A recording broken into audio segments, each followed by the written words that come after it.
You know, they summon a tour guide. You know, tour guide and Saiyan will die as soon as they hit the field, which is why Wangu's nice. But against Exactors, they can't summon their dragonflies. They can't summon their ladybugs. They can't summon Hornet. Like, you know, when people try to like Hornet for Hornet plays just to get general plussing, so they can't even do that.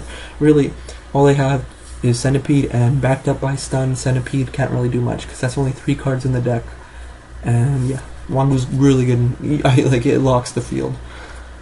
Speaking of Insectors, okay, so these are really like the 3 Kaikos, the 2 MSTs, Hero Blast, and the 2 Shadow Mirror. Those are the cards that I probably would not change right now, but these are the sort of like the maybe cards. Yeah, like I said, the Wangu is okay. He's not great. Chalice, it's good against Insectors. Oh yeah, one more thing. Add Super Poly to the definite, because Super Poly, you know, it's good against Rabbit. It gets rid of Lagia without the need for, without the need to like get rid of its materials first. It just gets rid of them right away. You get a free Nova Master. I think my voice cracked. Yeah, you get a free Nova Master. It takes away Zen Mains for Nova Master. Nova Master just really swallows up all those problematic cards with Super Poly, which is always nice. And not to mention, you can do some OTK stuff with this. Amazing card in the mirror match. This card will win you the mirror match if you draw it. You know, I've had situations where someone summons Stratos, they summon Alias next turn, and you just flip this, and then you get a free Shining, which is really nice, and you get rid of their 2 monsters.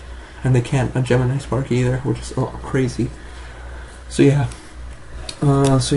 Continue with the side deck. What else? Oh yeah, just random shit. Like, these aren't definite, but they're just okay cards. You know, Snowman Eater for Rabbit and the Mirror, Electric Virus for Dragons, and Compulse for just random stuff. You know, this deck hates Zen Mains and stuff, so it's always good to have this against stuff like Insectors, because not only does it disrupt the Insector play, but it gets rid of Zen Mains and Crimson Ninja if they make that.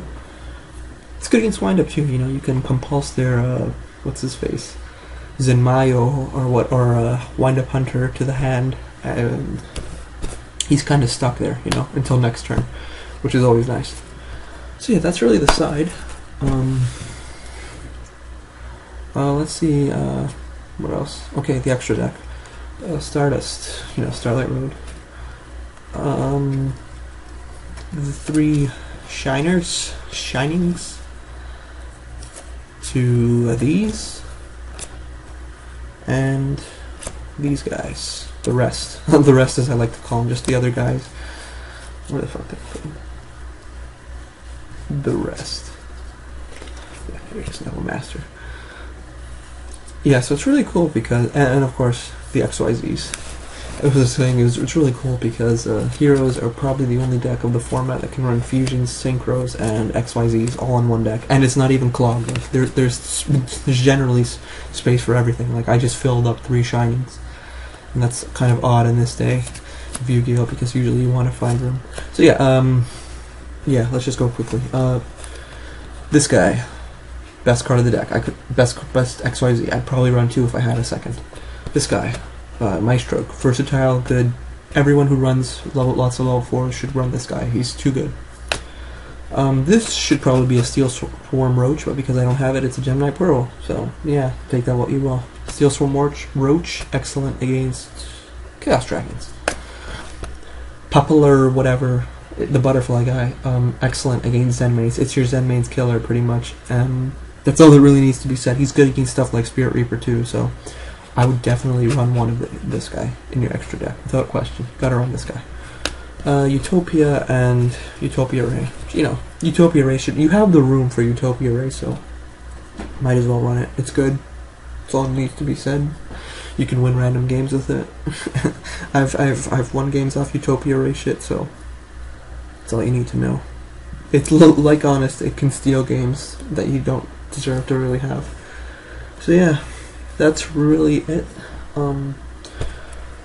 Really, all that needs to be said is I'd probably run Soul Taker in my side deck if I had them, for just, you know, solidify your Chaos Dragon matchup, because that's one of your generally your weaker matchups.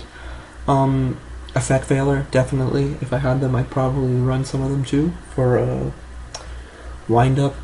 Maybe 1 or 2 Max Seed, because Wind-Ups are getting, you know, more popular now that they won Nationals, so just stuff to consider that I don't have.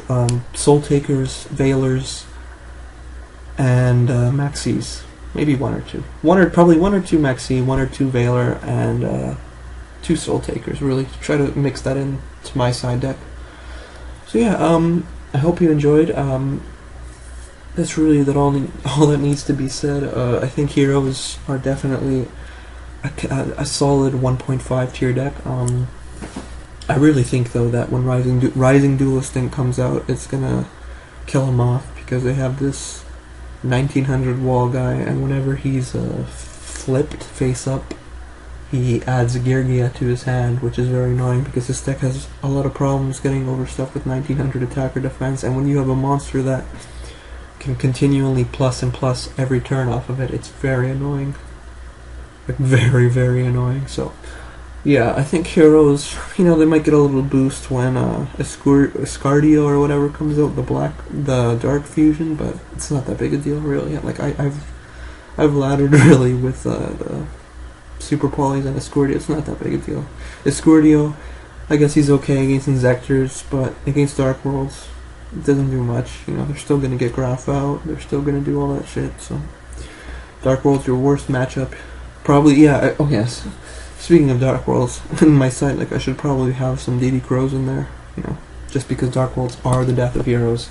Just because they have a monster over 1900 that's just free to summon every turn. But yeah, and that's enough rambling. I'm gonna end this video now. Subscribe and all that shit.